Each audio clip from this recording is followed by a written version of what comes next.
வணக்கம். நான் ஈஸ்வரன். திருச்சியில தேசிய கல்லூரியில் பணியாற்றி ஓய்வு பெற்றவன். இந்த காணொலி எதற்காக போடுறோம்னா, ஜூன் மாதம் 17ஆம் தேதி வீரர் வாஞ்சிநாதன் அவர்களுடைய 114வது நினைவு நாள். அந்த நினைவு நாளில் அவரை நாம் நினைவு கூறி போற்ற வேண்டும். அவருடைய சுதந்திர தாகத்தை எல்லாம் நாம் எண்ணி வணங்க வேண்டும், துதிக்க வேண்டும் என்பதற்காக இந்த காணொலியானது பதிவிடப்படுகிறது. 2014 அரசாங்கமானது அவருக்கு நினைவு இல்லம் செங்கோட்டையிலே அமைத்தார்கள்.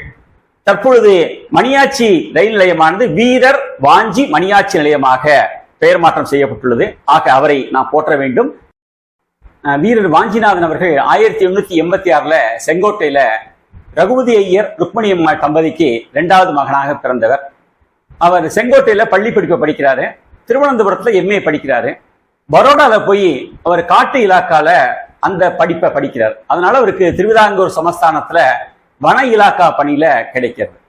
நல்ல வீரர் வாஞ்சிநாதன் அவர்களுக்கு 23 வயசு ஆகும்போது அவருக்கு சீதாராமையர், முன்னீர் பள்ளம் சீதாராமையருடைய மகளாகிய பொன்னம்மாளை திருமணம் செய்து வைக்கிறாங்க. 24 வயசு வாக்கில் ஒரு பெண் குழந்தை பிறந்து இறந்து போயிடுறது. 25 வயசுல தான் அவரு தமிழகம் அல்லது இந்திய போராட்ட களத்துல வெளியே வராரு. அவருக்கு வாய்த்த அருமையான மைத்துனர் சங்கரகிருஷ்ணன் பேரு. அவர் தான் முதல்ல நாம் அடிமையா இருக்கோம், விடுதலை வேள்விக்கு வரணும் என்ற தேசப்பற்றை ஊட்டியவர் அவருடைய மைத்துனன் சங்கரகிருஷ்ணன் அவர்கள். அப்ப நம்ம பிரிட்டிஷ் கவர்மெண்டுடைய அடிமையில இருந்தோம். பாண்டிச்சேரியில பிரெஞ்சு கவர்மெண்ட் இருந்தது. அதனால ஒரு பாண்டிச்சேரிக்கு போறாரு. அங்க வாவேஸ்வரருடைய நட்பு கிடைக்கிறது, சுப்பிரமணிய சிவா அவருடைய நட்பு கிடைக்கிறது, நீலகண்ட பிரம்மச்சாரியுடைய நட்பு கிடைக்கிறது. அப்பதான் வாவேஸ்வரர் அவர்கள் இந்தியா விடுதலை பெற வேண்டும், நம்ம அடிமையில இருக்கோம் சொல்லிட்டு தன்னுடைய நாகசாமி என்ற ஒருவரை வைத்துக் கொண்டு அவருக்கு வெளிநாட்டில் வந்த துப்பாக்கி சுடும் பயிற்சியை கரடிப்பள்ளம் என்ற இடத்துல பாண்டிச்சேரியில அவருக்கு பயிற்சி தராரு. நன்றாக பயிற்சி முடிக்கிறாரு. பயிற்சி முடித்து விட்டு இருக்கும்போது இந்த பக்கம் அவர் செங்கோட்டையில தூத்துக்குடி மாவட்ட துணை ஆட்சியராக இருந்த ஆஷ் அவர்கள் வாவு சிதம்பரம் பிள்ளை சுதேசி கப்பல் கம்பெனியை வைத்திருக்கிறார். அவர்களுக்கு பல இடைஞ்சல்லாம் தராரு. சுப்பிரமணிய சிவாக்கு இடைஞ்சல் தராரு. இதையெல்லாம் பார்த்து வெகுண்ட நம்முடைய வீரர் வாஞ்சிநாதன் அவர்கள் எப்படியாவது ஆஷ் துரையை பழிக்கு பழி வாங்க வேண்டும் என்று மனதிலே நினைத்துக் கொள்கிறார். இதுக்கு இடையில செங்கோட்டையில அவர் பாரத மாதா சங்கமம் என்ற ஒரு அமைப்பை நிறுவுகிறார்.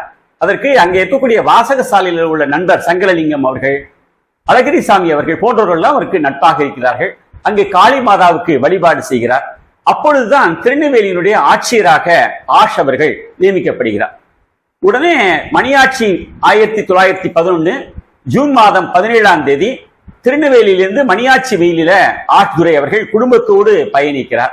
அப்போதுதான் அவருக்கு வீர வாஞ்சிநாதன் தன்னுடைய நண்பர் மாடசாமி போன்றோரோடு ரயில் ஏறி ஆஷ் துரையை துப்பாக்கியாலே சுட்டுக் கொள்கிறார். சுட்டுக் கொன்று அந்த பக்கத்தில் உள்ள கழிவறைக்கு சென்று தானும் வாயிலே அந்த பிசலை வைத்துவிட்டு இறக்கிறார். ஆக வாழ்க்கையிலே உலகத்திலே தன்னலமற்று கண்ணீராலே வளர்த்த இந்த சுதந்திரத்தை நாமெல்லாம் பேணி காக்க வேண்டும். பலருடைய அரும்பாடுபட்டு பெற்ற இந்த சுதந்திரத்தை நாமெல்லாம் படிக்க வேண்டும்.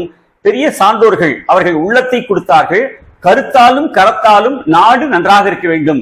பாரத நாடு பழம்பெரும் நாடு, நீரதன் புதல்வர், இந்நினைவு அகற்றாதீர் என்பார்கள் கவிஞர்கள். அதுபோல வீரர் சத்தியமூர்த்தி போன்ற, அதே போல வீரர் வாஞ்சிநாதன் போன்ற பெரிய பெரிய ஆண்டோர்களையும் சான்றோர்களையும் மனதிலே வைத்து போற்ற வேண்டும்.